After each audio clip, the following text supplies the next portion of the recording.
हरियाणा में जाते हैं। डाकू वाली की आधी पंजाब में है, आधी हरियाणा में। वहाँ एक कोठी है, उसमें के बाहर कोई साइन बोर्ड नहीं लगा हुआ। मैं 3 बार वहाँ रेड मारने की कोशिश की है हमने, लेकिन हॉस्पिटल का नाम है, कोई भी ऑफिसर उसको रेड मारने को तैयार नहीं है।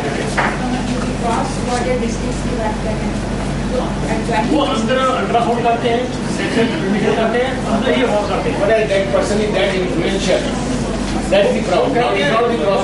हम कहते हैं हम नरसिम्हा राव के आदमी हैं, हमें कोई नहीं पकड़ सकता। क्या करना चाहिए? सुपरवाइजर बोर्ड की रिस्पॉन्सिबिलिटी है कि वहाँ साइन बोर्ड होना चाहिए, वहाँ अल्ट्रासाउंड मशीन है, उसका रिजल्ट होना चाहिए। वो कुछ भी नहीं है, वहाँ एक काम का झंडा लगा हुआ है। प्रैक्टिकल है, फील्ड लेवल की मैं बात कर रहा हूँ आपके साथ। हमारे पंजाब के बठिंडा के लोग वहाँ जाते हैं, हॉस्पिटल है डाकुवाली में, मैं 3 बार वहाँ गया। ये रेवन्यू स्टेट इज हरियाणा, मैं ये कही ना, revenue state is Haryana. Punjab के लोग, बठिंडा के लोग वहाँ जाते हैं, उनकी गाड़ी है, ग्रीन कलर की गाड़ी है, वो गाड़ी लेके जाते हैं पेशेंट को। वो हरियाणा के भी जाते होंगे वहाँ से लेके जाती है, वहाँ से अल्ट्रासाउंड होता है, अगर फीमेल चाइल्ड है, बच्चा है, तो उसको वापस छोड़ के जाती है, और उसको कोई भी अथॉरिटी उसको रेड मारने को तैयार नहीं है। सेकंड बात, अब पंजाब में बठिंडा में हमने सख्ती की हुई है, उन्होंने आइडेंटिटी कार्ड दिए हुए हैं, अपना विजिटिंग कार्ड देते हैं।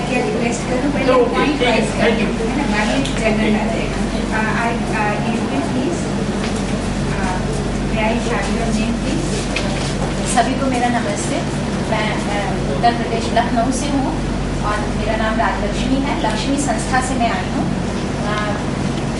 पिछले जब से ये एक्ट बना था और उसके बाद लखनऊ में ये कमेटी गठित हुई थी, तब से मैं एडवाइजरी कमेटी का मेंबर होने का मुझे एक अवसर मिला था। तो मैं जो आपको बताना चाह रही हूँ कि एडवाइजरी कमेटी ऐसी बात नहीं है कि काम नहीं कर रही है। जहाँ पर एक्टिव है और जहाँ सदस्य एक्टिव हैं, वहाँ वो अब अच्छी तरह से करवाकर, जैसे कि मैडम ने कहा ना कि प्रेशर बनाकर उसमें कराकर सुपरवाइजरी, हाँ वो कराते हैं। और पर इस समय मैं स्टेट सुपरवाइजरी बोर्ड की मॉनिटरिंग कमेटी की मेंबर हूँ। इसमें जरूर मीटिंग जो है वो समय से नहीं होती है, और जैसा कि होता है ना कि एक माइंड सेट है, मतलब उनका कहना ये है कि अब आप हर समय रेडियोलॉजिस्ट के पीछे ना लगो, कुछ और तरीका लगाओ, क्योंकि वो लोग भी एक अगेंस्ट पे कर रहे हैं कि हम ही क्यों, हमारे ऊपर ही क्यों धब्बे लग रहे हैं। भाई करती तो नर्सिंग होम की डॉक्टर है, उसके ऊपर भी साथ में पकड़ होनी चाहिए। तो अभी जब मैंने लास्ट मीटिंग अटेंड की थी, तो उसमें ये हुआ था कि एक तो ट्रैकिंग मशीन लगाई जाएगी उसके मशीन उसमें देखने के लिए, साथ में ये था कि एमटीपी एक्ट का सहारा लेकर के मतलब उसका दुरुपयोग किया जा रहा है, जबकि हमने उस एक्ट को कितनी मुश्किल से लागू करा है। तो उस पर भी थोड़ा हमें शिकंजा कसना चाहिए नर्सिंग होम पे कि किसने परमिशन ले रखी है एमटीपी कराने की, और क्या उनकी सूचनाएं हमारे पास आती हैं। क्योंकि अभी तक हम लोग बिल्कुल साउंड है कि बिल्कुल हमें कोई परवाह नहीं है कि कौन सा नर्सिंग होम दे रहा है कि नहीं, कितने गर्भपात हुए, कितने नहीं हुए। पर हकीकत ये है कि कहीं हद तक वो भी जिम्मेदार है। तो हमारी मीटिंग में एक ये लास्ट में तय हुआ था, क्योंकि मॉनिटरिंग ये सुपरवाइजरी की मैं अभी मेंबर हूँ और इससे पहले मैं एडवाइजरी, ये थोड़ा सा आ रहा है। तो आपका कहना है कि जो मीटिंग्स है वो टाइमली नहीं, टाइमली नहीं। अभी पहली मीटिंग हुई है, क्योंकि वो कुछ ना कुछ ऐसे हो जाते हैं सरकारी कि कभी कोई नहीं आता, कभी कोई नहीं होता। फरवरी में एक मीटिंग हुई थी, तो उसमें मैं गई थी, और पीछे मिनिस्टर साहब के नहीं, वो आते हैं, वो हमारे पास भी आते हैं। वेबसाइट पे तो नहीं है, और पर हमारे पास जरूर आती है हार्ड कॉपी उसकी, मिनट्स की, ऐसे मेंबर आते हैं, क्योंकि हम मॉनिटरिंग कमेटी के मेंबर हैं। हम उसकी एडवाइजरी स्टेट सुपरवाइजरी बोर्ड के नहीं है ना, तो उसमें वो हमें उसमें मिनिस्टर साहब आए तो वो नेक्स्ट डे हमें पता चलता है कि अच्छा मीटिंग हुई, उसमें वो लोग आए, मंत्री जी आए और बाकी लोगों ने करी, तो वो पेपर से हमें पता चलता है, क्योंकि वो मॉनिटरिंग कमेटी के लोगों को नहीं बुलाते। जब उनकी मीटिंग होती है तब उनको बुलाया जाता है। ये सर, और एक चीज़ मुझे, और अभी मैंने, क्योंकि मैं थोड़ी देर से आई थी, तो इसमें जो मैंने पढ़ा ना कि मशीनें जो सील हुई हैं यूपी में, उसमें वो नील आ रहा है।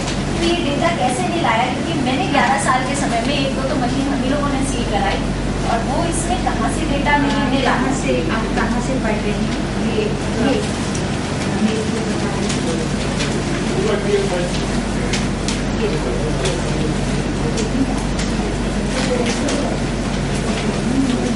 मैंने ऐसे ही सरस्वती निगाह से देखा डिटेल ऑफ केसेस अगेंस्ट इसमें जो है इसमें उत्तर प्रदेश का जो है हाँ उसमें उत्तर प्रदेश का जो है वो मशीन सील का जो है वो केस तो 39 हुए हैं पर ये नंबर है हमारा 27 नंबर पर है तो इसमें 39 केस तो हुए हैं पर जो मशीन सील हुई है वो नहीं आ रही है। ये वेस्ट है उसके ऊपर लिखा है फ्रीडम इंडिया का जो एफिडेविट फाइल किया है अच्छा इस केस में हाँ उसके ऊपर ये वेस्ट है उन्होंने जो इन्फॉर्मेशन शेयर की हाँ, उसी को वापस रिटर्न करनी चाहिए।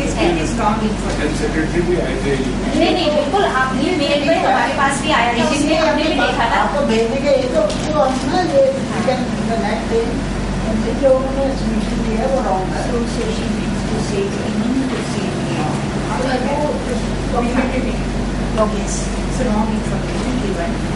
अब वो कहाँ से खुल गई कैसे पॉलिटिकल प्रेशर से खोल दी गई क्योंकि वो सीएमओ ने सील और उसमें मैंने देखा भी था जो मेल पर पूरे डिटेल आए थे उसमें खरदोई की संडीला की जिसको हम लोगों ने किसी तरह से वो मोबाइल थी लखनऊ से जाती थी हरदोई दूसरे जिले में जाती थी तो उसको बाकायदा सील करवाया गया था इसमें मिला ये तो खैर हमारे लिए भी है वो देख करके कि हम भी बात करेंगे आगे के लिए इसका स्टेटस कैसा होना चाहिए सही सॉरी मेरा एक सवाल था आप कह रहे थे कि एमटीपी एक्ट का इम्प्लीमेंटेशन भी आप देखिए हम लोगों ने ये हमारे से मैं जानना चाहती हूँ। देखिए अभी तक क्या है कि एमटीपी एक्ट के लिए भी कुछ नर्सिंग होम डॉक्टर्स रजिस्टर्ड हैं तो अभी तक नर्सिंग होम से कोई डिटेल मतलब होता होगा साल में कि रिपोर्ट भेज दी पर उतना ज़्यादा नहीं होता जितना कि हम अल्ट्रासाउंड के लिए कहते हैं कि हर महीने की 5 तारीख को फॉर्म एफ की रिपोर्ट आ जानी चाहिए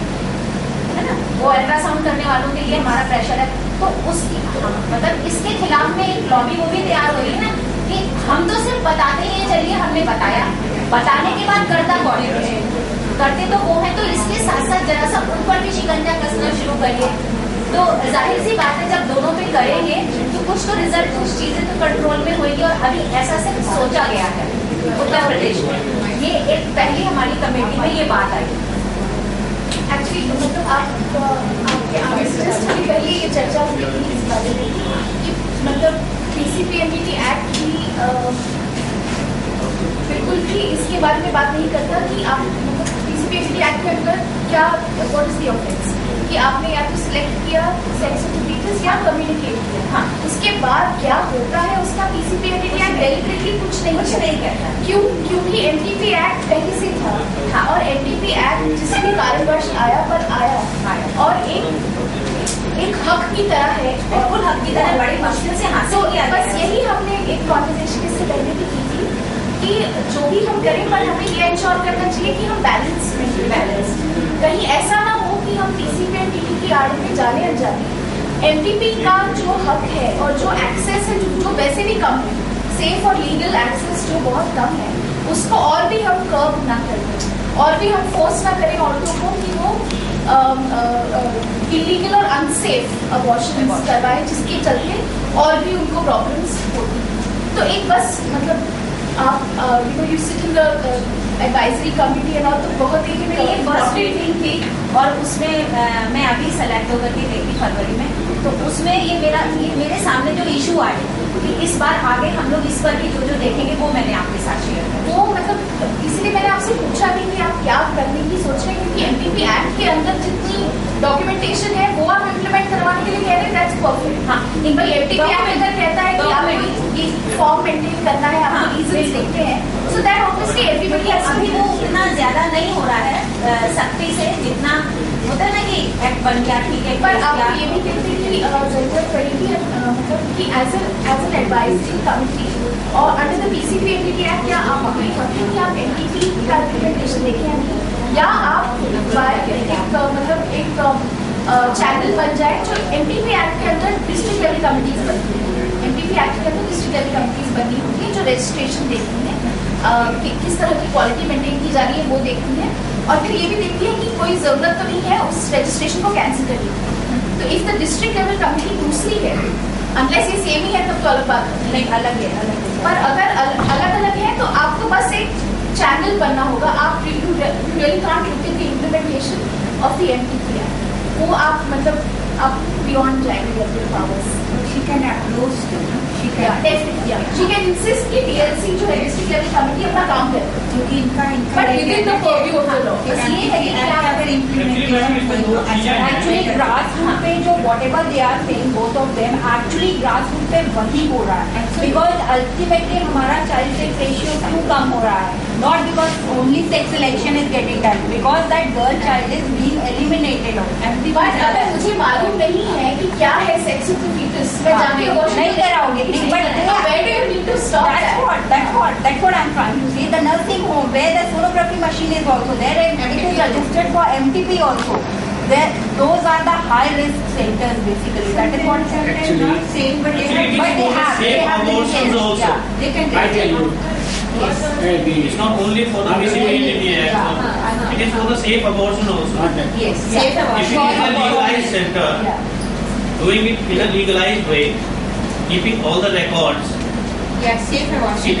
it is for the safe abortion also. because that is what is the problem. Sex selection, okay, we talk about it in NCT and MTP doesn't give you indication that like if you have selected a sex, you abort.